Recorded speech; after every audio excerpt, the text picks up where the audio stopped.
Hello दोस्तों, आज मैं आपको जो कहानी सुनाने जा रहा हूँ उसका नाम है अमृत की खोज। एक था राजा चिरायु, उसके नगर का नाम भी चिरायु ही था। अब उसके नाम पर नगर का नाम पड़ा या नगर के नाम पर उसका नाम रखा गया, यह नहीं कह सकते। उसी नगर में नागार्जुन रहते थे। वह राजा के मंत्री थे, लेकिन वह तो कमाल के वैद्य भी थे। उनके इलाज की धूम दूर दूर तक थी। नगर के लोग तो मानते थे कि राजा को चिरायु बनाया ही नागार्जुन ने है। उन्होंने ही राजा को अपनी औषधियों से बूढ़ा नहीं होने दिया है। नगर में आम चर्चा थी कि नागार्जुन ने राजा को सबसे पहले चिरायु बनाया। कुछ लोग यह भी कहते थे कि सबसे पहले उन्होंने खुद को चिरायु बनाया। असल में जब उन्होंने उम्र को काबू में रखने वाली औषधि को बनाया था तो अपने पर ही सबसे पहले प्रयोग किया था। सब कुछ ठीक ठाक चल रहा था, राजा खुश थे और नागार्जुन का भी काम चल रहा था। राजा अपने मंत्री से खुश था, नागार्जुन की भी अपनी औषधियों के साथ सलाहकारी चल रही थी। उन्होंने राजा को जरूर चिरायु कर दिया था, अपने को भी उसमें शामिल कर लिया था, लेकिन अपने परिवार के बारे में सोचा ही नहीं था। एक दिन उनका बेटा अचानक चल बसा। अपने बेटे की अकाल मौत ने नागार्जुन को तोड़ कर रख दिया। उन पर दुखों का पहाड़ टूट पड़ा। कई दिनों तक नागार्जुन अपने घर से नहीं निकले। उनको कुछ भी समझ में नहीं आ रहा था। अपने ऊपर ही गुस्सा आता था कि उन्होंने राजा को चिरायु बना दिया, खुद को भी बना लिया, लेकिन अपने बेटे के लिए वह कुछ नहीं कर सके। वह उसे बचा नहीं पाए। वो बचा तो सकते थे, पर उस तरफ उन्होंने सोचा ही नहीं। बेटे के दुख में यूं ही कुछ दिन गुजर गए। एक दिन नागार्जुन ने तय किया कि उनका बेटा गया तो गया, लेकिन अब और किसी का बेटा नहीं जाना चाहिए। वह ऐसी औषधि बनाएंगे जिससे यह धरती मौत से परे हो जाए। इस धरती पर अब मौत नहीं आएगी। वह अमर होने की औषधि बनाएंगे।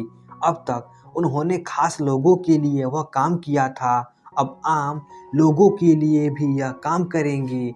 वह अमरता की औषधि बनाकर रहेंगे। अगले दिन से उन्होंने उस औषधि पे काम करना शुरू कर दिया। वह सब काम छोड़कर उसे बनाने में जुट गए। एक रास्ता, सुंदर और टिकाऊ इलाज जिससे सभी को अमरता मिल सके। वह दिन रात उसमें लगे रहते, न खाने की परवाह और न सोने की। उनके जुनून को देखकर उनकी पत्नी परेशान हो गई। उसने नागार्जुन से कहा, ये सब मत करो, प्रकृति से छेड़छाड़ मत करो। जब आप राजा के लिए औषधि तैयार कर रहे थे तब भी मैंने टोका था, अब भी कह रही हूँ, इसे छोड़ दो, जिद न करो। मरना जीना देवताओं के हाथ में होता है, उसमें दखल मत दो। लेकिन नागार्जुन मानने को तैयार नहीं थे। उन्होंने जब अपनी पत्नी की बात नहीं मानी तो वह भी उनके साथ इस काम में जुट गई। अमर औषधि की खबर स्वर्गलोक में भी पहुंची। धरती पर सब अमर हो जाएंगे, यह सोचते ही इंद्र परेशान हो गए। उनका सिंहासन डोलने लगा। उनके स्वर्ग का अब क्या होगा? मृत्यु लोक के प्राणी अमर हो जाएंगे, यह कैसे हो सकता है? इंद्र सोचने लगे कि अब क्या किया जाए। उन्होंने सोचा कि सबसे पहले क्यों न नागार्जुन को समझाने की कोशिश की जाए। वह खुद नागार्जुन के पास गए और समझाया, यह तुम क्या कर रहे हो? तुम संसार के नियमों को क्यों तोड़ना चाहते हो? और फिर तुम जिस बेटे के लिए ये सब कर रहे हो वह तो स्वर्ग में बहुत मजे में है, चाहो तो उससे बात भी कर सकते हो। लेकिन वह अड़े रहे। उनका कहना था कि यह सब वह आम आदमी के लिए कर रहे हैं ताकि स्वर्ग की जरूरत ही न रहे। इंद्र समझाते रहे, पर नागार्जुन समझने को तैयार ही नहीं हुए। परेशान इंद्र अपने स्वर्ग लोक को लौट गए। आते ही अपने मंत्रियों से सलाह ली। हार थक कर उन्होंने देवताओं के वैद्य अश्विनी कुमार को बुलाया।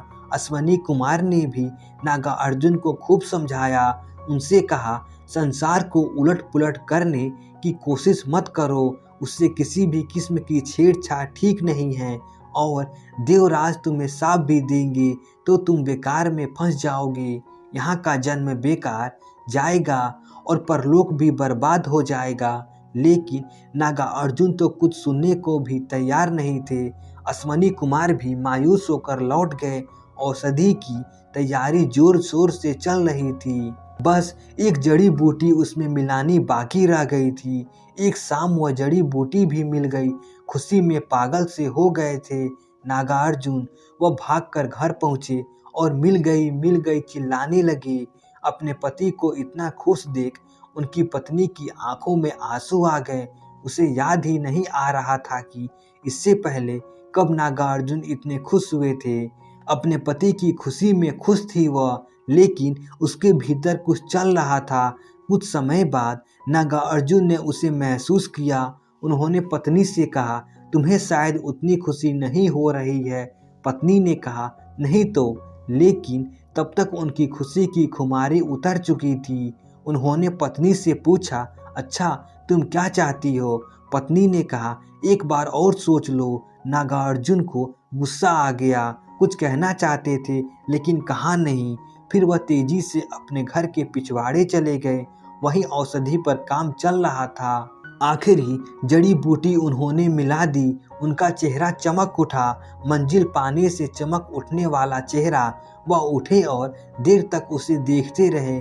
फिर अचानक उनका मन बदलने लगा। चमकता हुआ चेहरा अब उदास होने लगा था। वह अंदर जाना चाहते थे लेकिन बहुत देर तक ठिठके रहे। अपने से ही बहस होती रही उनकी। उन्हें लगा अगर धरती पर अमरता आ गई तो आदमी कभी नहीं मरेगा। अगर कोई चीज़ शुरू हुई है तो उसका अंत भी जरूरी है। कुछ भी हो, अंतहीन होना सबसे बड़ा शाप है।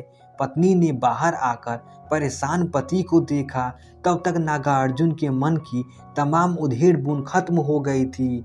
वह अब अपने भीतर शांति महसूस कर रहे थे। उन्होंने तेजी से गड्ढा खोदा, उसमें औषधि डालकर भर दिया। पत्नी चुपचाप उन्हें देख रही थी। अचानक उसे देखकर वह मुस्कुराए। फिर उनके कंधे पे हाथ रखा और कहा, चलो अंदर चलते हैं। तो दोस्तों, आशा करता हूँ यह कहानी आपको अच्छी लगी होगी। ऐसे ही मज़ेदार कहानी सुनने के लिए हमारे चैनल को सब्सक्राइब कर दीजिए।